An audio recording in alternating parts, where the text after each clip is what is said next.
Olá pessoal, eu sou o Marco Pereira, violonista, compositor, arranjador, e hoje estou aqui a pedido do meu querido amigo Daniel Murray para falar e explicar um pouco a respeito de um arranjo que eu fiz há 37 anos atrás e que foi feito para fazer parte do meu segundo disco gravado no antigo selo Som da Gente, um disco de violão solo. O tema é o Frevo, do Egberto Gismonti.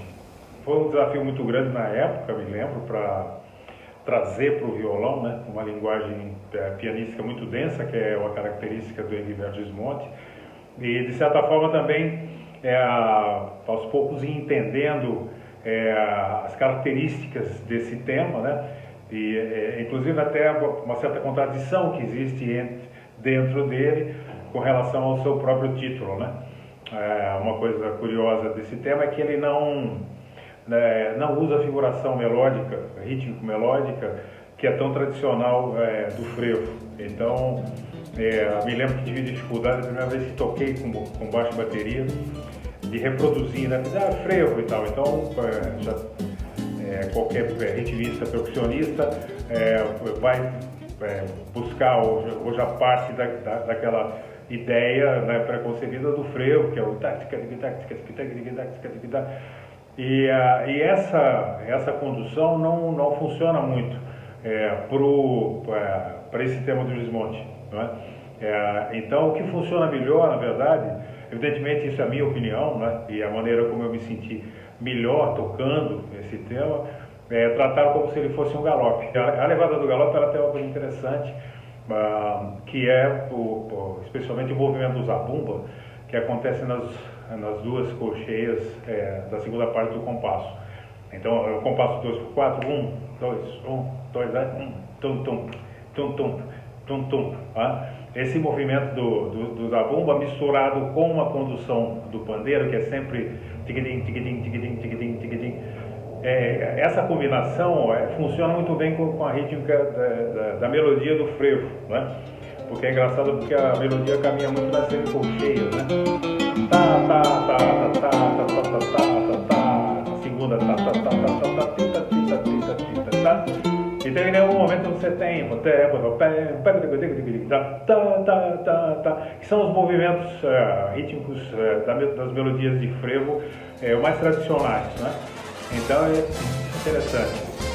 E a maneira como eu trouxe para o violão, então, bom, foi tentar respeitar em primeiro lugar os elementos, não só a linha melódica, né, do que foi feita, mas também os elementos harmônicos, né?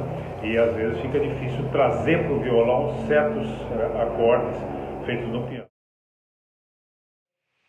A maneira como eu elaborei esse arranjo, né, para violão foi a partir daquela uma espécie de uma chamada, uma introdução, pequena introdução que se repete depois, que prepara, né, e que já é uma característica interessante do frevo, porque a tendência, como ela parte a nota de apoio do tempo é a nota grave, né, e faz um intervalo de sexta que a nota aguda vem depois, a tendência é o ouvinte, ao invés de entender pare, com acento na primeira, pare, entender como está, né, a segunda nota acentuada. Então, há que se tomar um certo cuidado também para deixar um pouco mais claro, enfim, esse aspecto rítmico, né?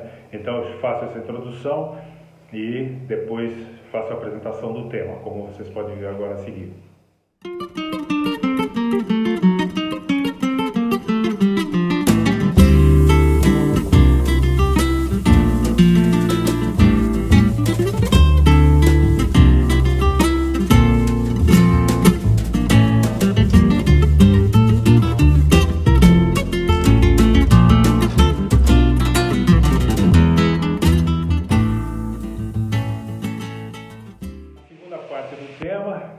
Foi um pouco trabalhosa para colocar no violão, porque eu queria manter a articulação rítmica da melodia, colocando os ligados nos momentos certos, e muitas vezes o ligado ele cai sobre o tempo forte do compasso, que é onde está o baixo.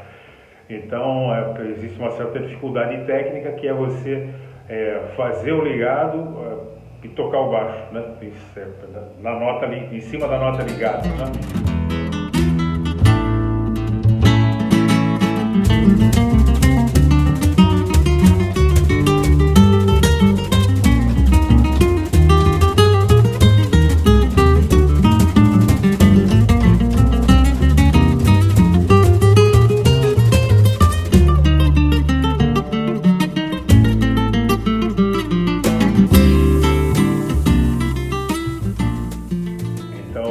Fazer uma coisa virtuosística e tal, em cima, é claro, da estrutura do tema, não é isso, do chorus,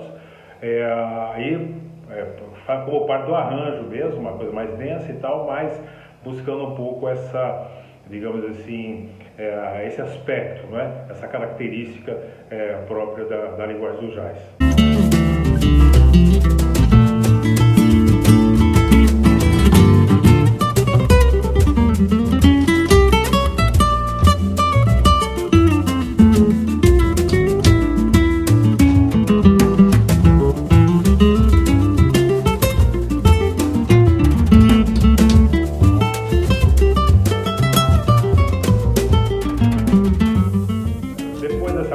Achei que era muito cedo para voltar ao tema ainda, então queria digamos assim, uma passagem, como se fosse uma ponte, que gerasse um grande contraste com a exposição do tema, tanto a primeira quanto a segunda parte. E aí, bom, encontrei uma solução que é uma melodia na quarta e quinta cordas, né?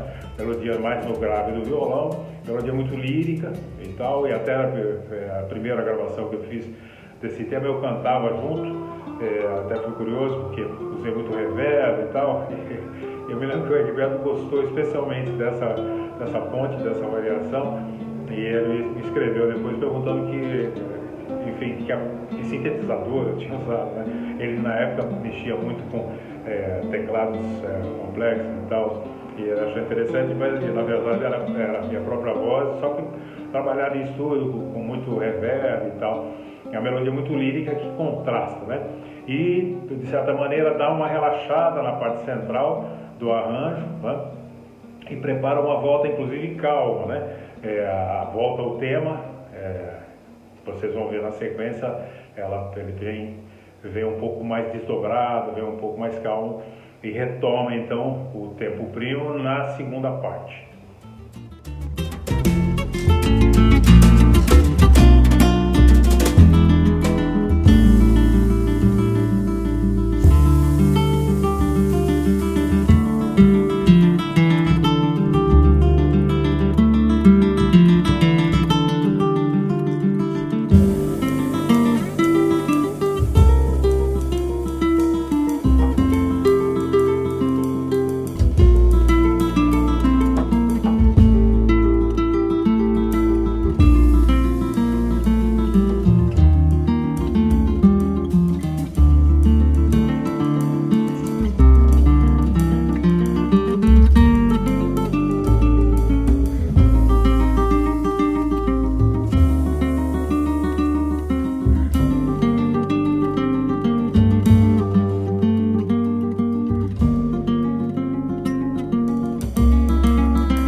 Fechar esse arranjo para violão, enfim, eu queria alguma coisa impactante e busquei quase que intuitivamente no elemento principal, que é a antecipação, a primeira antecipação do tema do pam, pam, pam, pam, pam, né? Essa antecipação eu repito então ela várias vezes, isso gera tensão e resolve finalmente no movimento de segunda, no tada.